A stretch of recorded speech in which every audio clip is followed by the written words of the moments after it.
What this club was started on, he had a really good idea coming to me, and it was just a collaboration of like some thoughtful thinking that we had. We're both very much into personal development, hearing great public speakers, people who are successful in their lives and teach others for a living. So we always had an interest in this. And you know, since he graduated, he kind of wished, he told me, oh, I wish I knew about this earlier, maybe when I was your age, even a little bit younger.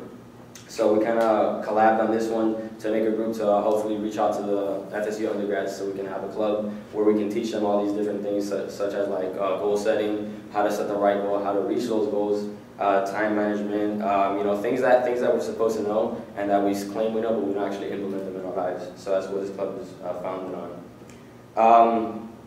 What was your theme for today? Goal setting. Goal setting, okay. Steve Jobs. On the page. I didn't see that. I just liked it. But so I sort of chose a theme that's relevant to what I'm doing right now. And who else is in a fraternity here? So I'm the only guy in a fraternity. So this whole week is this thing called Rush. I'm guessing everybody knows what it is. It's when you're joining a fraternity. And so I kind of just wanted to speak on something about a little bit of recruitment and building relationships with people. Who's ever heard of Dale Carnegie? Who's Dale Carnegie? Who's Dale Carnegie? Yeah, like a short description of what he did. Dale Carnegie, incredibly successful businessman. I'm not exactly sure if he owned, I think it was like steel or oil. It was steel, right? Carnegie Steel or something like that? Absolutely.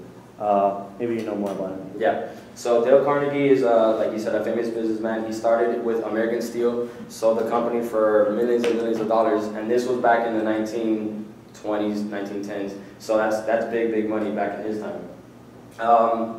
So he after his prime, I guess, he started paying people to write books for him and stuff. So one of the books that he came up with is called How to Win Friends and Influence People.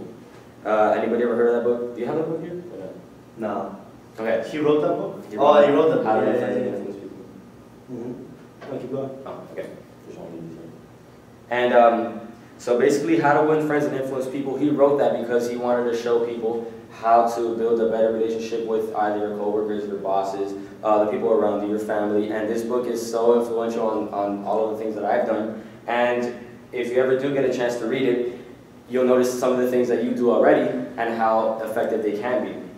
So I wrote down a bunch of bullet points that he has in the book, and I just kind of like put a star next to the best ones. And one of my favorite ones that he wrote down about, he gets very elaborate. So he says, don't criticize, condemn, or complain about anything. A lot of times, people they tend to criticize things that are higher above them, or you know, they complain about things that are out of their control, and they're very negative about their situation. Especially, you know, we're in the greatest country in the world, and yet people still do this on a daily basis, and they wonder why their life isn't at the point where they want to be. And it's because of this. They have a negative outlook on things. So one of the things he talks about is how to, you know, whenever you have these thoughts about complaining or condemning others, or, you know, looking down on people who have more than you or less, you know, whatever the situation may be, just sort of block out that thought, block out that negative image that's in your head, because it's not only going to negatively impact yourself, but you'll see the results when you talk to people around you. You know, it's something that, it's like a signal you send out to people when you're complaining and condemning them. They feel it. You don't have to say it, they feel that. So he gets more into depth about that. It's pretty cool. Another one he talks about is, this is my second favorite one. He says smile. And just walking around, you see nobody smiles. Just walking on the street, walking in class, when you're at the store, employees at you know, like Subways, McDonald's, Fresh, nobody smiles, except for Miss Killings. Who knows who Miss Killings is? So why, right? Just, you know, how often does somebody crack you a smile? Like, it's not very often that something like that happens. Even when you're in company with people, like unless you're like having a cool conversation, people don't really smile that much, and especially to strangers. So I guess one of the things that I kind of want to leave you guys with a thought is, you know, just smile. A smile is something that it's not something said. It's more of a thought. It's more like a vibe you're sending up to people. And kind of a cool thing is, when you think about smile, who can give me 2 things that no matter when you look at them, you're gonna smile? Just like 2 random things off the top of your head. Wait, say that again. Okay, when you think of okay, when you look at these 2 things, you have like no choice but to smile. Puppies. Food. What? Babies. Well, puppies and babies. Puppies and babies. Food.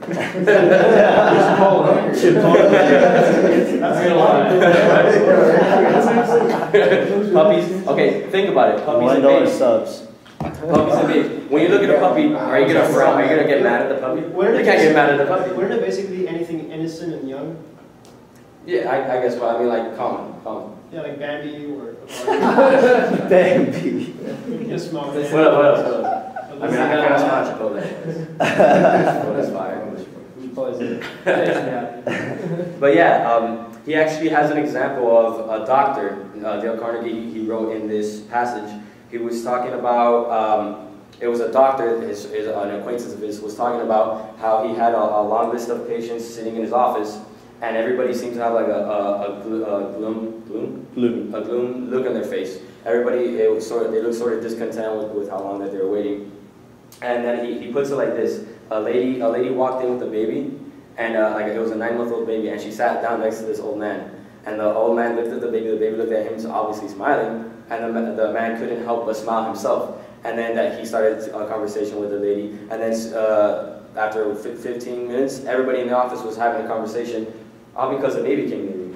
So imagine like if we sort of portrayed this same sort of like happy feeling that a baby does, just smiling at people for no reason. And that's one of my favorite ones. And this is my absolute favorite one. He goes, "Remember that a person's name is so that the sweetest and most important sound in any language." So, what's he saying there? He's basically saying people love it when you remember their names.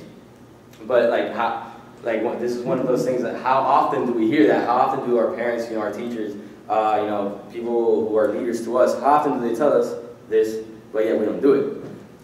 And remembering names, if you think about it, it's not that hard. I mean, we just don't put that much emphasis on it, when we first met, we actually met like a month before you keep saying we met. We met way before you keep saying we met. Really? Yeah. We met at a tailgate. Remember you were talking about we met at the UM tailgate in 2013? We met at Rivalry. We met at a That's tailgate. where I think we met. We met at a tailgate. Really? And you forgot my name. Did you not? I can guess why that happened. Yeah.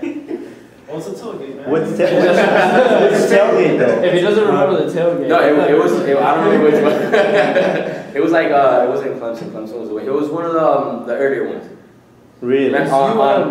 On call. On Stadium and Call right there. Oh, the Lambdas. Okay. Yeah. So that's one of the things. I felt sad when you didn't remember my name. Are you sure it was the UM Miami? No, for sure. Because I didn't drink that day. So. Oh, okay. But honestly, walking around FSU, you always meet somebody new, and like you try to remember names, that's just too many.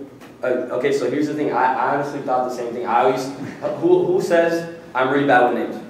Because I say the same thing. I have to see you 3 times. I have to see a person like 3 times. Right. But it's sort of like something you got to make a conscious effort to do. Like when you remember the name, say it 5, 6, 7 times in your head, so you absolutely know that person's name the next time you see them.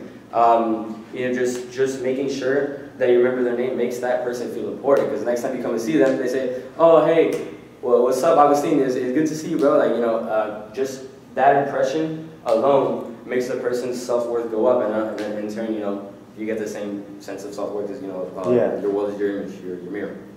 And just he gets more in depth about that. He even says that all of his closest friends, he writes their names on a calendar on their birthday, and he sends them it was back in the day, so he sends them a letter every year on his friend's birthday, or if he sees them in person, he used to phone them too. So just making that extra effort to remind somebody that they're important to you is something that could like boost your relationships in life so much more and offer you so many more connections and all these different things that we unconsciously just overlook all the time. And so that's pretty much all I had to talk about. This all came about because I had rushed the past couple of days, and I've met like freaking 30, 40 new guys, and I probably don't remember half of their names, and even with like the new guys that just joined my fraternity, I still don't even know half their names. So these are like some of those things that even I do. Yeah. But I'm striving to do it as well by reading these books and stuff. So. And Jose, what would you say is like, what separates a guy that you don't remember to a guy that you're like, okay, I remember that guy. You know, I want to give him a bid. Oh, okay. Let's say I was doing interviews yesterday, and some of the kids in there, they came in, you know, obviously they're nervous, they're talking to a couple of guys who are at a higher level than them that they want to join them. So, you know, we're asking them questions, and the kids that stood out to me the most are, one, the kids who gave the most sincere answers, and you could tell that by their body language. You know, they're talking very confidently, very confident body posture. And then the other kids are the ones that gave you the most unique answers. So, you know, if they're giving me something like, oh, who's your inspiration? Oh, my dad. He made a lot of money. He's very successful. Like, I heard that a bunch of times, and I was kind of like, you know, yeah, that may be true, but you can think farther than that. Like, one of the kids, he told, who did he say?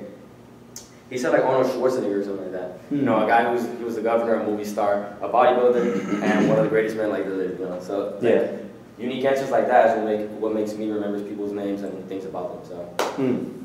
Nice. That's all I have for today, so I'm going to pass it off to Gus right now. Thank you. Wait, what was his name? Who, the kid? Yeah. Zach. They had name tags, so it was easier. Thank you, Jose.